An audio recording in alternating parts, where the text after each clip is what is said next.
Welcome to Sharp Sharp. We're recording this on Wednesday, the 27th of May, and this is our 9th episode now with me, Rob Rose from Currency News, and Zukile Majova from Scrolla.Africa.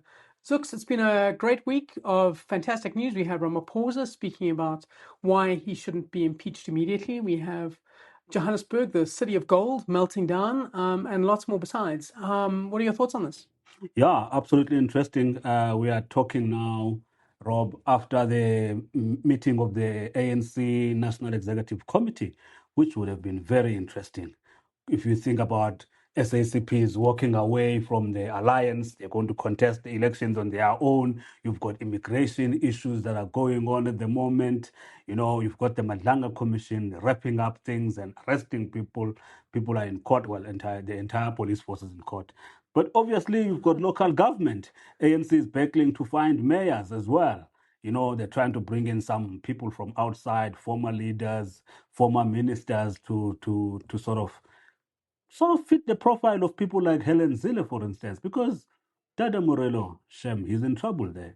As he should be. Interesting week, Rob. So the ANC, I suppose one of the things that would have occupied its mind a lot was the fact that its own president and the president of the country is completely under fire over Phala Phala. Yeah, that's funny enough. Thabo Mbeki disagrees. He says this should not be entertained by the ANC. People should not be wasting their time on this thing. We've got an election and a very difficult one as well. He says this is a private matter. Ramaphosa himself said this is a private matter. He said, I'm a farmer. I sell cattle. I sell wildlife. People come and buy, whether I am there or not. That's what Mbeki is saying the ANC should not be defending Ramaphosa, sort of throwing him under the bus, really. It's really fascinating because, Mbeki was president for many years and he's now publicly wading into the battle around Ramaphosa and the optics of this impeachment inquiry. What does it say about the kind of nature of the politics around Ramaphosa and this Phala Phala scandal within the ANC? It certainly, from the outside, looks like that there's a schism within certain factions. Interestingly, Rob, a few months ago, the ANC had to come in and sort of try to calm some regions down that were saying if Ramaphosa is going, for whatever reason, Thabo Mbeki must step in as caretaker president. So you could have a situation like that. He seems to be entertaining it. He's been having these lectures that he's giving from different regions, etc. And from the content of these lectures, you can see there's all sorts of criticism about Ramaphosa, the Ramaphosa presidency, obviously the Zuma years. He says that the economy stopped growing when he left. From 2009, the economy went down and it's been going down ever since.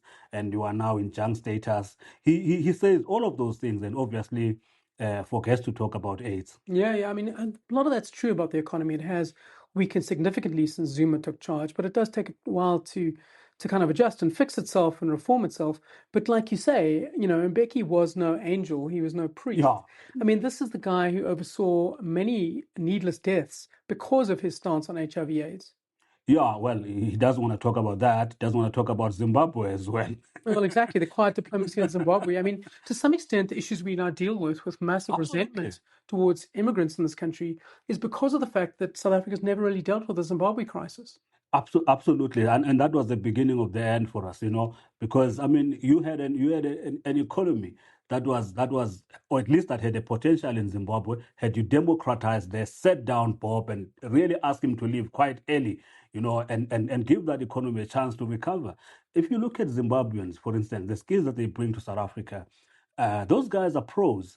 Especially in the service industry, they are pros. In the tourism industry, in game rangers, in the Kruger, those guys will amaze you. Chefs, obviously, they are really, really pros. But what really impresses me about Zimbabwean is the service industry. They are just amazing. The standard of education in Zimbabwe remains great, despite the fact that you have a government that has really melted down and provided nothing for its citizens. Yeah, and Mbeki could have really saved that economy. Quiet diplomacy definitely did not work. So another interesting part of the story is that in the last week as well, Tokyo Sakhwali, the former premier of Gauteng, has also been speaking about Phala Phala. It seems like there are some people out there former ANC elders, I suppose current ANC elders, talking about Ramaphosa and what should be done. I mean, what did Zukile say, and why would that be relevant?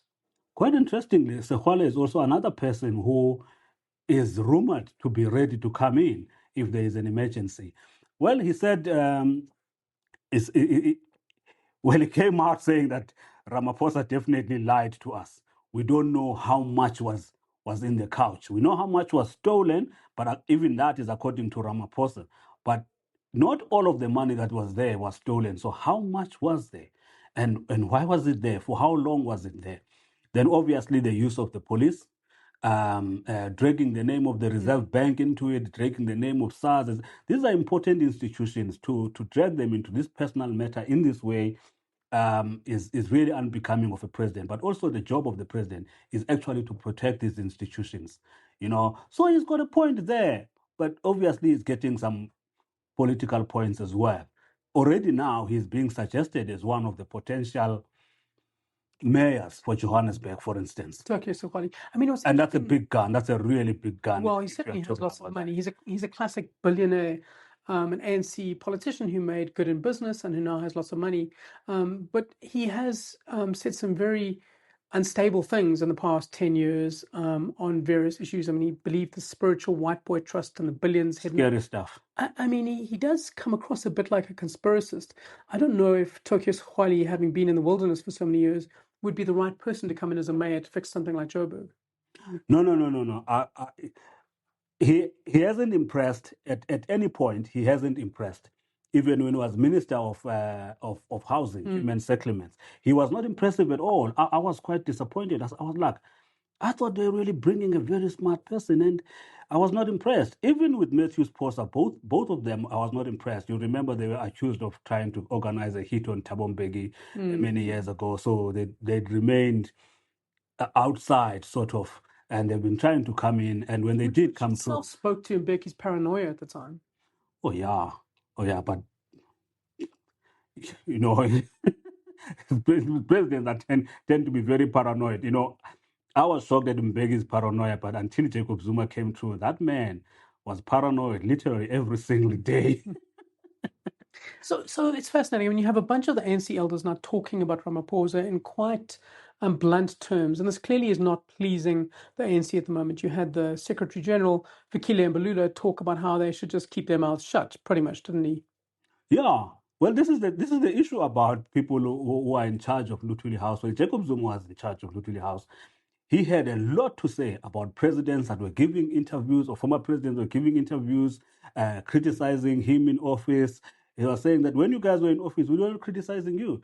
You were given all the time, and now that I'm in office, you're not giving me a chance. But when Zuma left office, he can't stop criticizing Ramaphosa, so he never took his own advice. Interestingly, yesterday... Hold on, are you saying there's a politician who's a hypocrite? No, that's impossible. I refuse to believe it can be true. Interestingly, yesterday, Zukile Mbalula was very unhappy. He was hopping mad.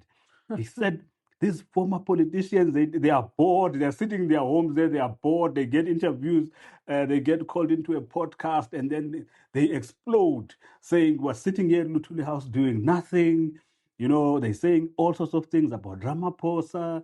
If they keep pushing us, we're going to reveal their own records when they were in office. That tells you. But also quite interestingly that... So that we should spark that debate. We should invite Thabo Mbeki to be on our podcast next week. Absolutely. We want that explosion to come true. But quite interestingly, Rob, that tells you that Ramaphosa still has control and charge of the NEC, and people like Zukile Mbalula. I mean, if you've got people like Zukile Mbalula and also Gwede Mantashe, the chairperson, who's been chairperson for 2 terms, Gwede is quite powerful. And the fact that Gwede Mantashe has now announced that he's not available, he's prepared to retire, which deals him out of the succession battle, he now has some kind of moral authority to speak on the subject, to actually advise and say, I'm not interested for next term, but these are the things that I am saying, etc. So that makes him sort of quite powerful going into the succession race. Let's just talk about what Ramaphosa said this week. He filed his response to the, I suppose his affidavit to court, arguing why this impeachment report that was done as part of this panel and then submitted to Parliament had to be reviewed and set aside. And his argument was essentially that, that it had misconceived its mandate, it had misjudged the information, it took hearsay evidence as evidence, because the report was, like we said a few weeks ago, it was brutal. It said he'd breached the Constitution, he performed paid work outside his job, and asked his security guys to basically go and conduct an illicit investigation into how the money was stolen. Now, I mean, he said that what happened is that there was never sufficient evidence to justify an impeachment process, which does illustrate that he is taking a strong approach. And this, I suppose, is the first time he's really gone, balls to the wall on this particular report. Yeah, well, there were a lot of people at the time, even neutral journalists as well, editors, etc. Who kept thinking that, look, there is not enough in this report. Impeaching a president is quite a serious process. You need more.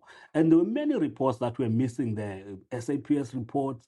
Those guys didn't get a report from the Reserve Bank about the dollars and etc.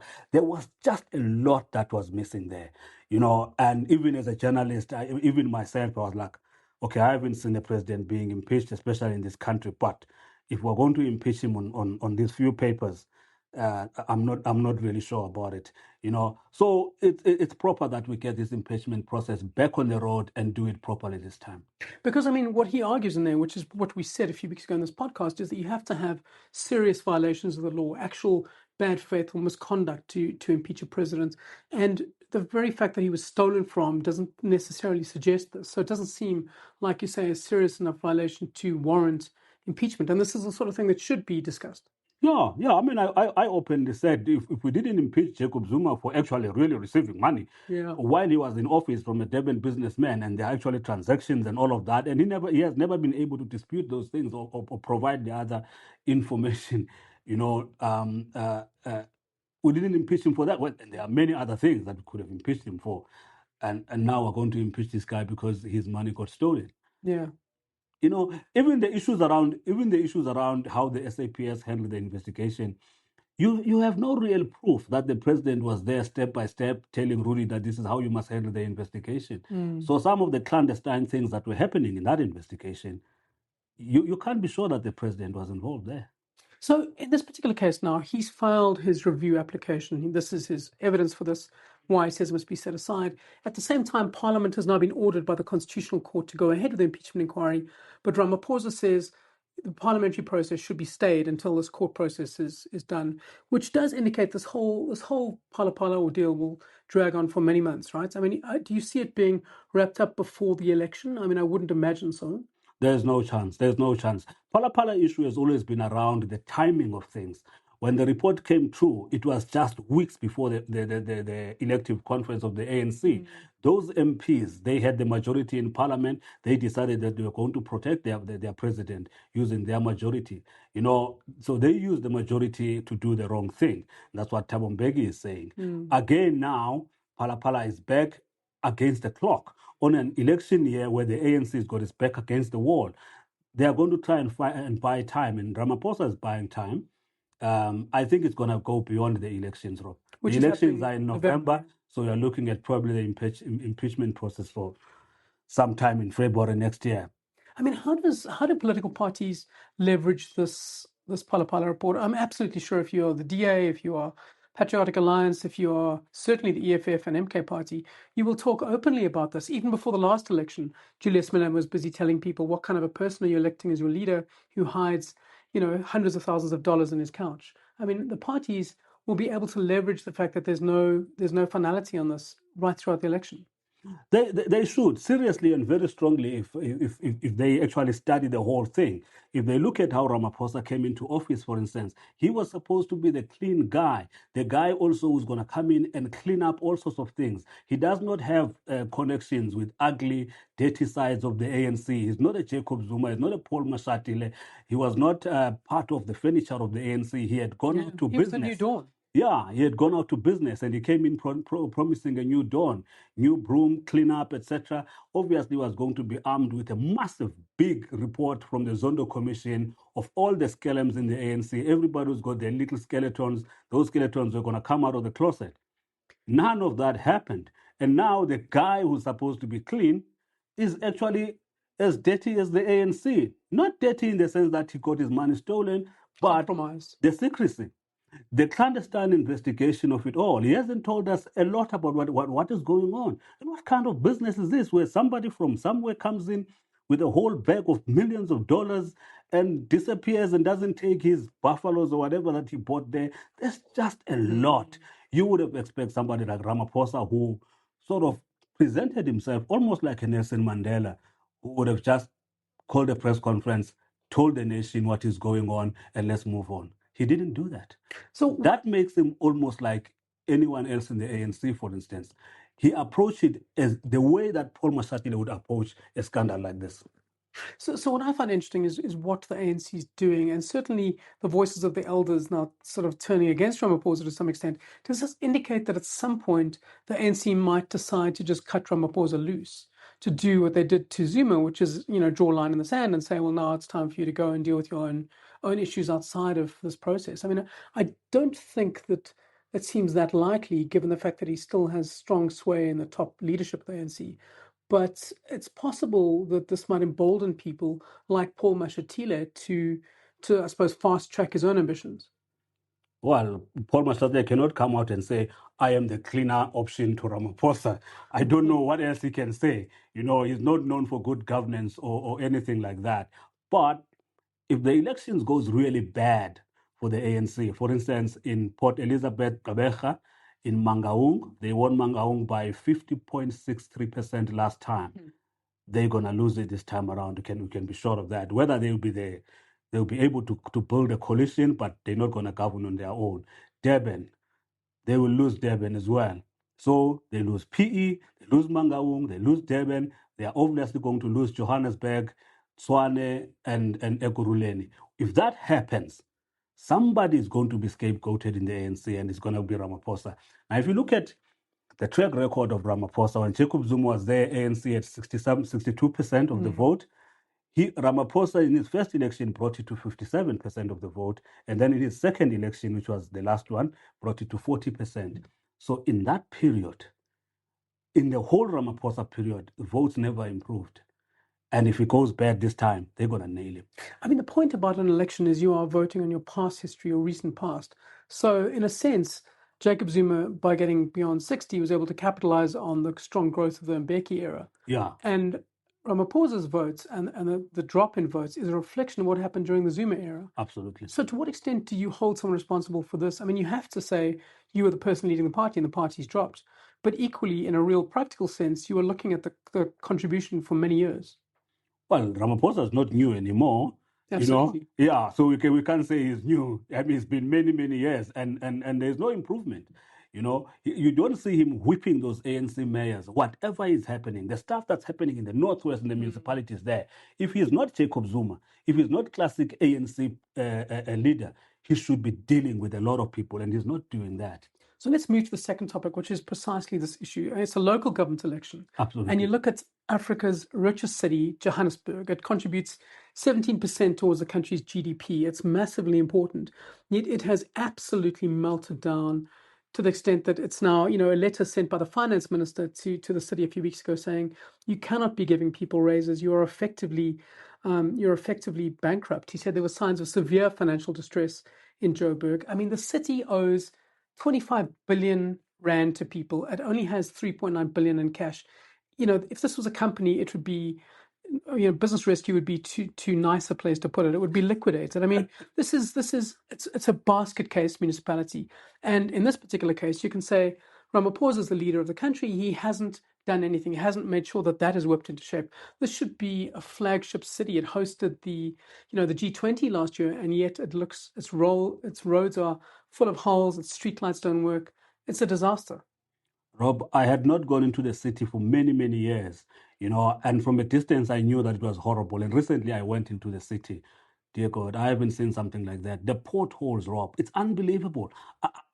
I understand potholes outside the city, but in the city where the officials are driving through there, and this particular city has got, you got the people who are running the metro, the people who are running the provincial government, they are all in the same city, and they're driving through this mess, and no one is saying, let's clean this stuff up. Yeah, you can't get parking. What kind of a city is like that? That city doesn't work, Rob. It doesn't work at all.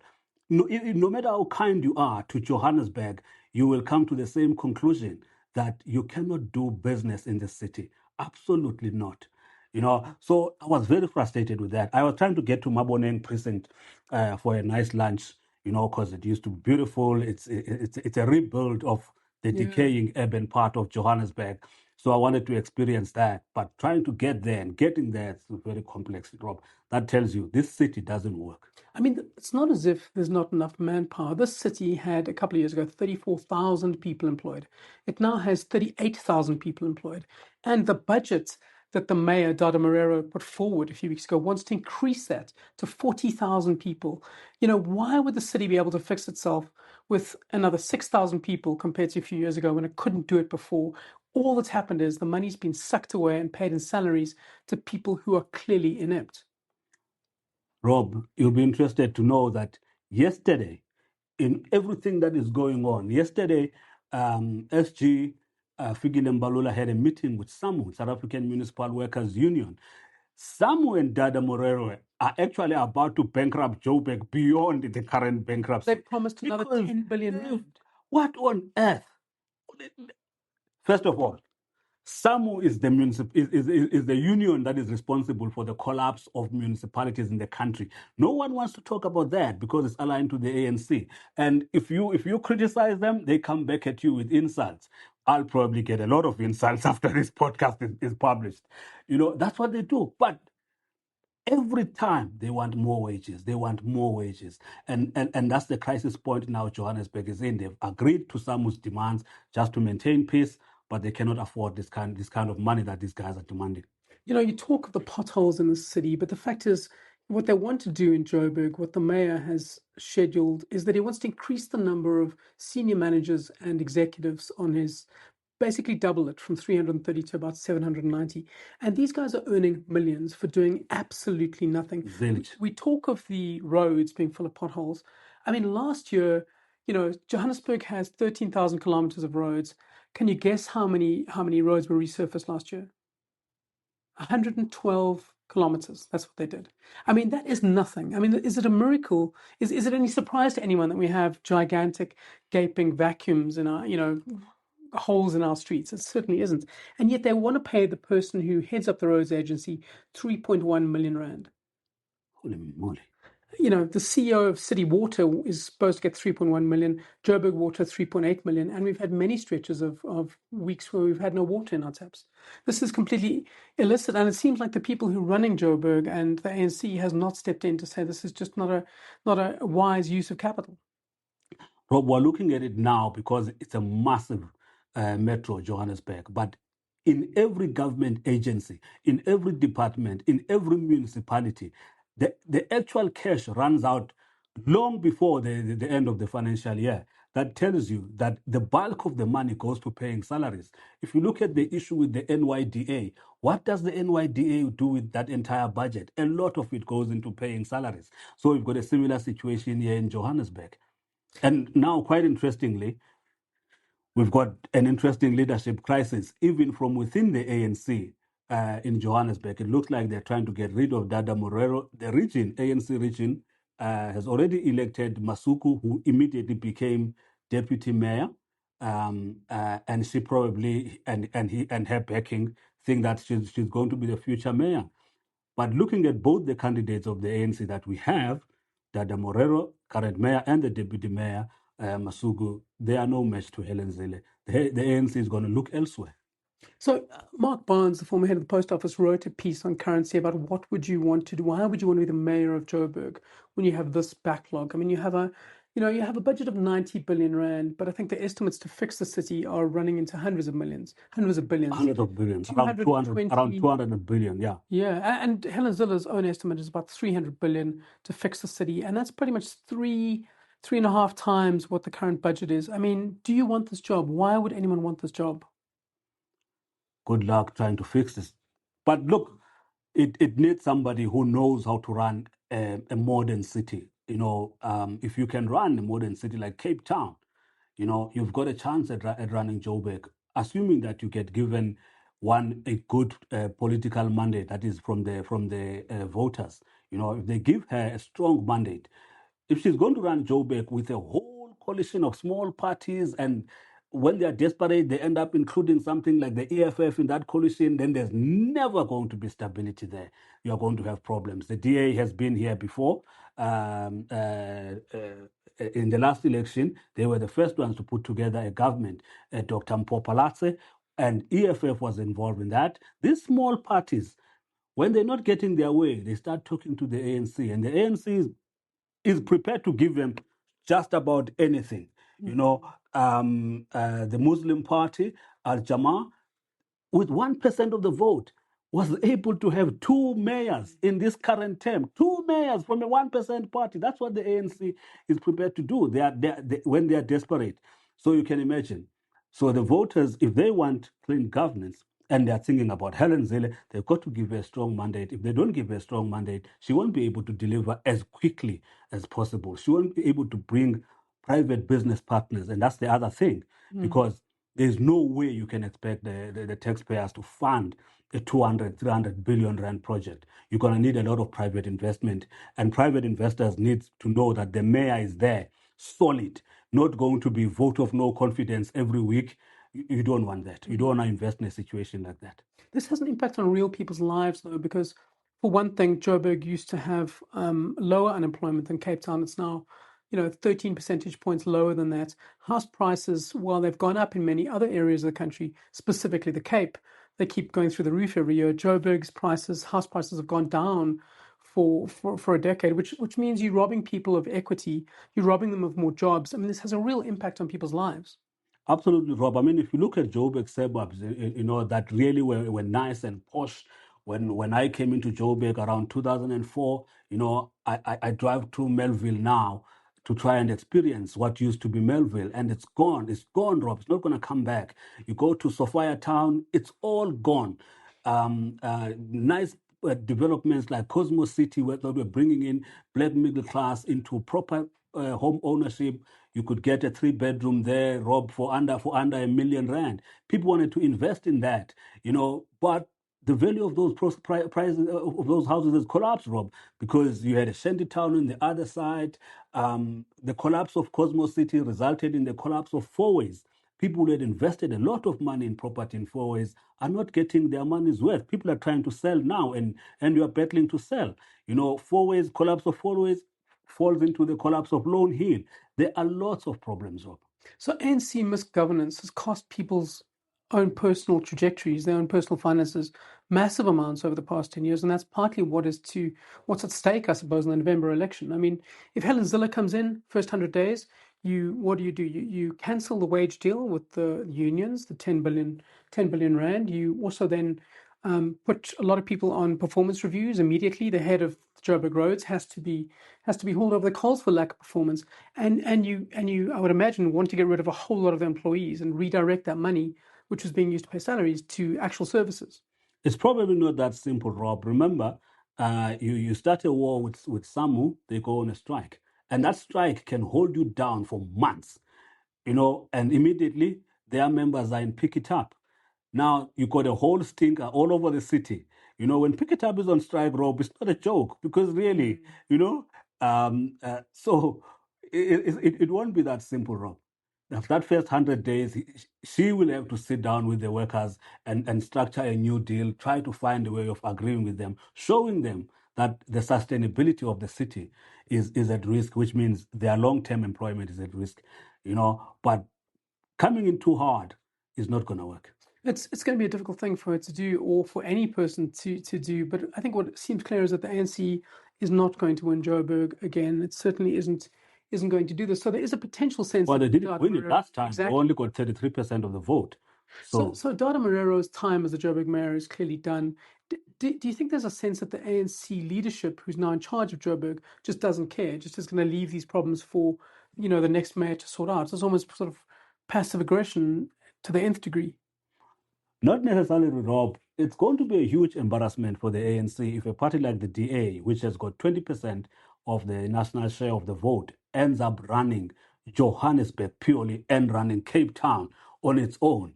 That's going to be a huge embarrassment for the ANC. But if you look at the track record, the ANC is starting to lose a lot of urban voters which means it's going to become a village party. You know, my people in the ANC, in the Eastern Cape, will still vote for ANC, you know, and we are villagers, you know. So it will be a huge embarrassment for the ANC. They're going to fight. They're going to fight very hard.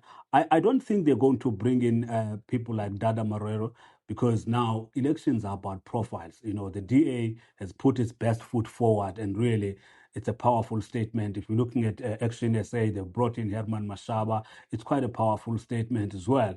You know, the ANC has to bring in someone who's got a profile. You know, maybe former premier of Gauteng. There are lots of names that are being brought about. Even Tokyo Sehwale's name has been brought about. They even talked about people from outside of the ANC, former APSA CEO, Bazima Shilowa, that we know left the ANC or went to join COPE. You know, and it did quite a stint as the mayor of Joburg. Quite interestingly, for somebody who used to be a security guard, but was able to resonate with the people of Joburg when he was premier of Gauteng and all of that. So it looks like they are looking at different people, Rob. Mbazima Shalowa is a former trade unionist who now makes wine. I mean, he certainly has gentrified. Yeah, Mbazima would be a very interesting person. Jabu Mleketi, they actually brought in that name as well, quite a powerful name, former deputy finance minister. You know, but are these people going to agree? That's the thing. Okay, well, to wrap up our show today, I think let's talk about avoiding another potential embarrassment, which is South Africa goes to the World Cup soccer in a couple of weeks. It'll be our fourth time in the World Cup finals. And Zuks, I mean, how far do you think we'll get? Will we get out of the group stages this time? That would be an unbelievable achievement, Rob. If we can do that, that would be unbelievable. You know, we've never gone out of the group stages. You know, 2010, I had great hopes. You know, when I watched the first game, we played Mexico, which we are playing Mexico again. We are opening the World Cup this time again. I think on the 11th of June, playing the first game against Mexico again. I mean, dare we hope that we'll score the first goal again and potentially get out of the group stages for once? We could have won that game with Mexico in 2010. I was disappointed that it was a draw. Hopefully, we can beat them at home this time around. You know, we've got quite an interesting squad. You know, we've got quite an interesting squad. Sundowns is quite big now, so we'll get a lot of players from Sundowns who've just won the CAF. That tells you how big it is. It's quite a powerful squad. We get a lot of players from Orlando Pirates who just won the league. You know, obviously South African fans like myself are never going to be happy if we don't have enough Kaizer Chiefs fans, even though we haven't won anything in many, many years, you know. So I have great hope, Rob. It's being hosted in the US, and there's been lots of discussions and news articles on how there's been massive amounts of cancellations. I think 70% of hotel rooms have been cancelled, partly, I suppose, because fans from other countries can't make it there or are too scared of being sort of rounded up and herded into detention centers and tortured by ICE for many years. I suppose that might be America's secret strategy: get out of the group stages, get all the other teams and put them in ICE detention centers, and then win the games. Is that okay? That's too cynical. Well, there was a lot of unhappiness. Well, there is a lot of unhappiness in the continent, you know, about the price of the tickets, the whole package of trying to get there. Sometimes you had to pay $15,000. Now, who can afford that? No one can afford that, you know. But let's hope that Africa, not only South Africa, let's hope Africa surprises people in this particular World Cup. And there are lots of great teams from the continent. There are 10 teams. It's a record 10 teams from Africa. We could surprise them. I attend a quiz, a sort of a pub quiz that's run by TJ Stradham, who's an author and has written on Capitec, and he's a smart guy. And one of the questions he asked at the most recent one was, which African country has appeared most often in the World Cup finals? I mean, what do you think, Zuks? What is your bet? I don't know. Is it Nigeria? No. Super Eagles or Egypt or Morocco? I don't know. Let's go with Cameroon. I mean, Cameroon has been there 8 times, which is amazing. Oh, we've been there 4 times. It actually isn't bad. Given the lean years of our performance, Bafana Bafana. I don't know how we're going to perform now. We don't have super fans like Mama Joy, but we've got some super fans this time around not being paid for by the state. You know, because we as South Africans have been complaining about this thing of super fans being paid for by the state. We heard that Mama Joy blew 800,000 rand on a single trip, which is really crazy for a country like us. You know, that's crazy. You know, 800,000 rand to send one fan at taxpayers' expense to a World Cup. To think this is going on for over a decade, Rob. It's a shock because I would never expect politicians to have done. Oh, no, wait, I'm kidding. I've seen what's happened in Joburg. Anyway, thank you very much for joining us on this week's edition of Sharp Sharp, and join us next week. Sharp, sharp.